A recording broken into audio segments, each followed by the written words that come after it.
que tiene que ver con, una vez que no se iban a tocar los depósitos, Me, y me otra es que suena no de se haberlo iba, escuchado antes eso. claro, y otra es que no se iba a devaluar.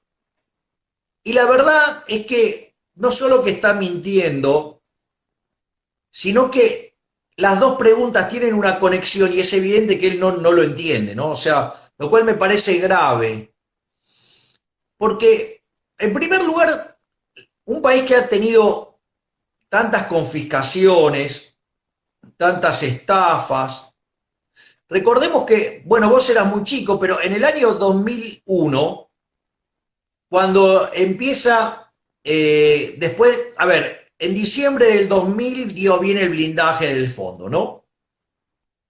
Eso se explica porque, digamos, en el 1997 tuviste la crisis asiática, después vino la crisis rusa en el 98, en el 99 vino la crisis de Brasil, entonces eso complicaba las condiciones financieras del país, entonces el fondo termina llegando a la Argentina para darle el blindaje, de la Rúa terminando el año dice qué lindo es dar buenas noticias, pasa lo que pasa siempre, o sea, había un ministro de Economía heterodoxo llamado José Luis Machinea, que dicho sea de paso, era presidente del Banco Central cuando se desata, digamos, la hiperinflación de Alfonsín en el 89. Y al margen de esa situación, se arma el blindaje. Obviamente, como Machinea no creía en hacer el ajuste, digo, le hace perder tiempo al país, no encara el ajuste y, digamos, renuncia, se va. Y como en ese momento había una corrida, digamos, asume López Murphy, lo echan a los 15 días Mm. y empieza una corrida, entonces se vota una ley que se llama intangibilidad de los depósitos. A los, digamos, 7 meses teníamos corralito. Por lo tanto, que el presidente de la nación, sin que nadie le mencione el tema, haga esa referencia, es peligroso. Porque si nadie te preguntó por eso, ¿por qué hablas? ¿Sí? A mí Entonces, me hizo acordar a el que depositó dólares recibirá dólares, ¿no? Eso de decir no vamos a confiscar ningún ahorro. Fue como, bueno, la historia se repite, usted está aquí. Y me claro, vino a la cabeza esa placa roja de Crónica con el claro, anuncio. exacto. Y después lo otro que vos tenés es el caso de, hay una frase conocida del año 82 de un señor que se llamaba Lorenzo Sigó, que dijo que el que apuesta al dólar pierde. Digo, frase que, si te acordás, o sea, también lo usó en algún momento Cristina. Sí, sí, Y sí. la realidad es que, digamos, el que apostó al dólar siempre ganó, Ellos en lo saben bien. especial, claro, en especial, claro, en especial en el momento que estos sátrapas dijeron eso. Entonces, a mí, digo, o sea, yo lo que, si te parece, me gustaría analizar estas dos cuestiones, ¿no? Una es la de si puede haber o no un corralito o algo por el estilo, o si están manoteando los depósitos. Vos sabés que las reservas internacionales netas, o sea, porque vos tenés las brutas, pero si le sacás el swap chino, si le sacás los encajes, o sea, explico qué es los encajes. Vos ponés, y con los números que hoy tiene el sistema financiero argentino, vos hoy depositas $100 en un banco y el banco guarda 70 y presta 30. Y esos 70 los deposita en el Banco Central. ¿Ok? O sea que esa plata no es del Banco Central, es del que depositó los dólares en el sistema financiero. Lo que pasa es que los bancos están obligados a depositarlo en la cuenta del Banco Central. Entonces, si además restás lo que es la línea del Fondo Monetario Internacional, que tiene que ver con nuestra participación dentro del fondo, que si obviamente si la querés usar, digamos, no podríamos, tendríamos que, por ejemplo, pagar los 44.000 millones de dólares que le debemos, por ejemplo, o lo que tiene que ver con el Banco de Basilea, lo mismo, o sea, que es el banco, digamos, donde se hace el una suerte de clearing de las transacciones internacionales. O sea, dejaríamos estar ahí, ¿no? O sea, sería un problema. Entonces, y cuando vos le restás la posición de oro, que es el oro de hecho de Argentina está en Inglaterra, Argentina tiene menos de 2.000 millones de dólares de reservas netas. Y que obviamente que cuando se conozcan los números, vamos a tener menos. ¿Por qué es importante esto? Porque la pregunta es, ¿cómo puede ser que vos tengas tenencias negativas? Bueno, quiere decir que estás endeudado.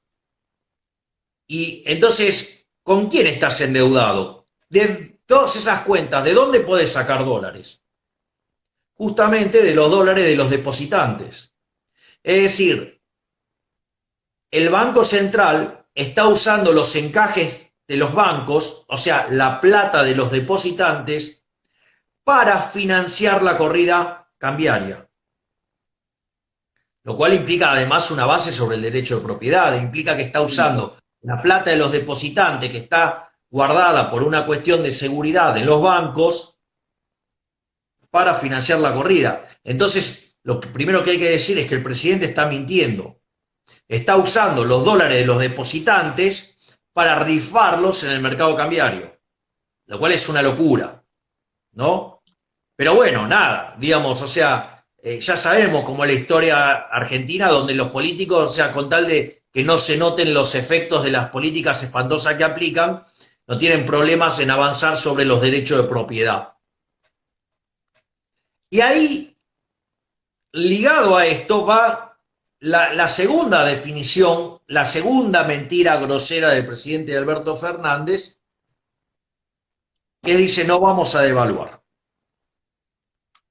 A ver, lo primero que hay que entender, y esto siempre uno lo dice, la inflación es siempre en todo lugar un fenómeno monetario.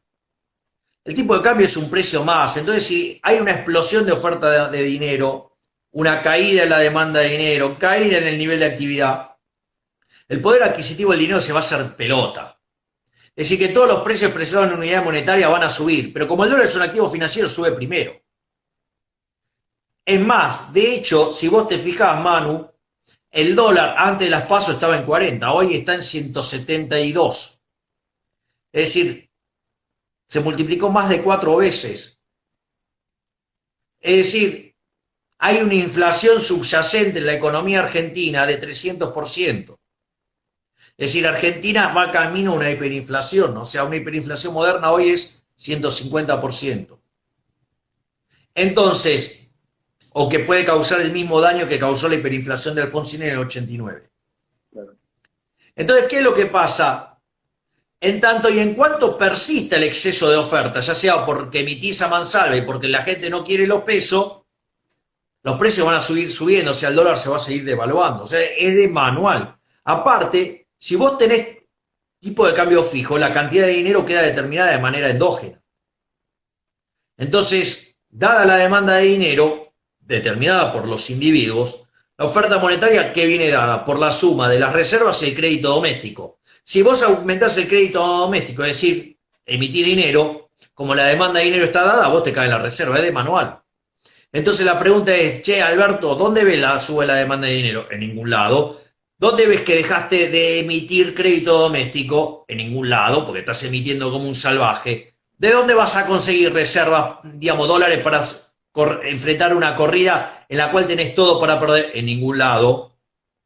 Por lo tanto, era obvio que él se iba a comer un fiasco. Ayer el dólar cuando él habló estaba en 167, hoy está en 172. Sí. ¿Me comprendés? O sea, ¿por qué? Y porque, digamos, o sea, es de manual, o sea, son errores muy básicos, muy básicos. Y después lo otro que tiene es una profunda ignorancia de cómo funciona el sistema, ¿no? Porque él dice, no, está bueno el capitalismo real, pero está mal el capitalismo financiero. Alguien, por favor, que alguien le explique, que deje de decir esas estupideces propias de un chico de secundario, que se lo explica a una maestra con muy pobres conocimientos de teoría monetaria.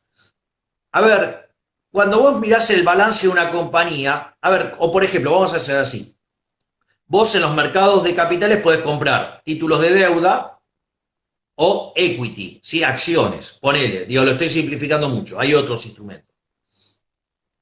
Ahora, ya sea deuda o ya sea equity, del otro lado hay algo que se llama activo, o sea, en el balance de una empresa están los activos y eso es financiado con deuda o con acciones.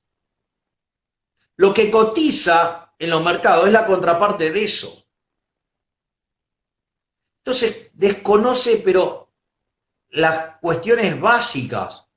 Claro, y uno eso lo puede entender. ¿Por qué? Porque los rodean un conjunto de imbéciles que desconocen los más rudimentarios de la teoría monetaria, donde cada activo tiene como contraparte un pasivo, ya sea contra terceros, deuda, o contra primeros, o sea, con, digamos, los dueños de la compañía.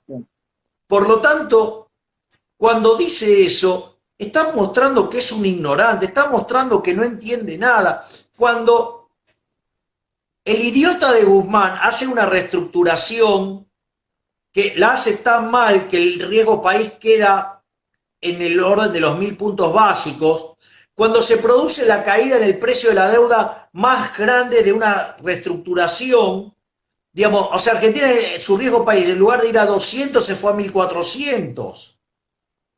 ¿Me comprendés? O sea, frente a semejante escándalo, porque los números no dan, porque el ministro mintió, porque no es sostenible, porque vos para pagar la deuda tendrías que tener superávit primario de 2 puntos del PBI, tenés un déficit de 8, o sea, y no hay voluntad de hacer un ajuste de 10 puntos, lo quieren arreglar con más gasto público, por lo tanto, digamos, o sea, más nafta al fuego. Lo que te tenés que dar cuenta es que cuando te sube el riesgo país y te sube la tasa, y por ende te sube la tasa de interés, hace que el valor presente de tu flujo de fondos valga menos. Por lo tanto, lo que vos vas a poder utilizar como financiamiento va a ser más chico. Y si vos tenés menos financiamiento, ya sea porque vale menos la deuda o porque vale menos el equity, o sea, las acciones, tu activo va a ser más chico, por lo tanto la inversión va a ser más chica, por ende te vas a empobrecer. Es decir, son tan rudimentarios que no entienden, pero cosas de